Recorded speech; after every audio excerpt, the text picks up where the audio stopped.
Propaganda iblis, hati-hati.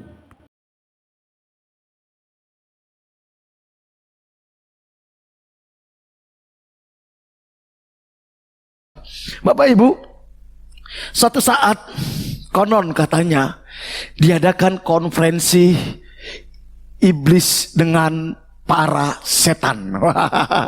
Iblis ini sudah mulai bingung, saudara. Sejak Yesus naik ke sorga, iblis itu kan mulai panik, saudara.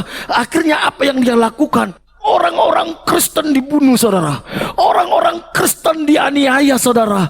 Waduh, orang-orang Kristen dimasukkan ke dalam penjara, saudara.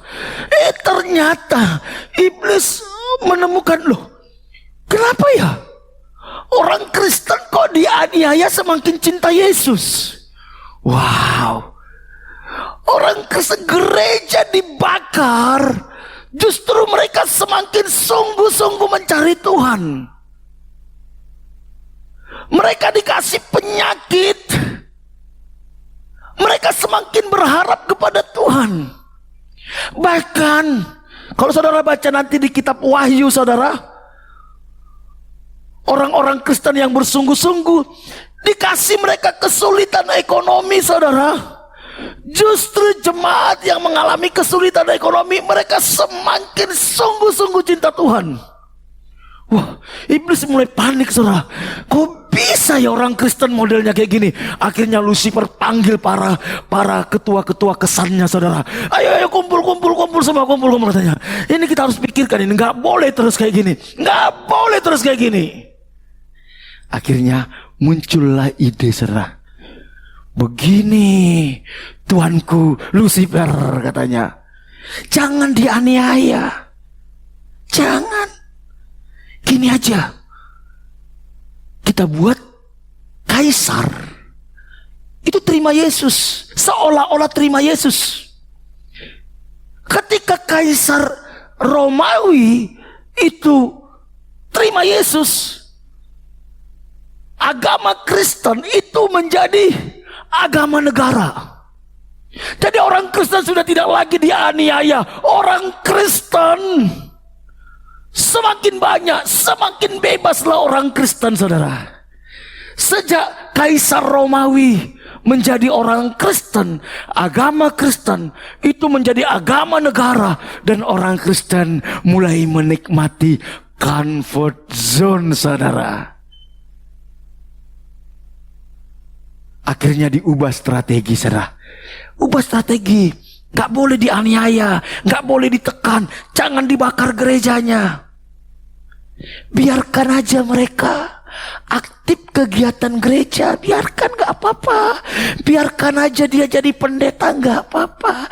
Biarkan aja dia tiap minggu main musik di gereja, gak masalah, biarkan.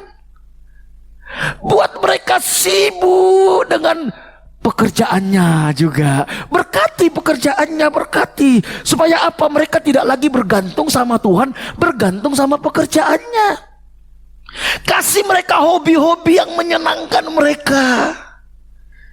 Kasih mereka media sosial.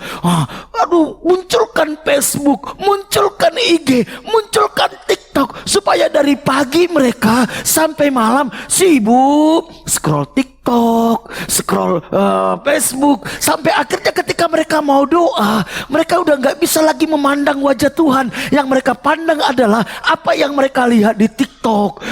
Itu udah cukup menghancurkan kekristenan.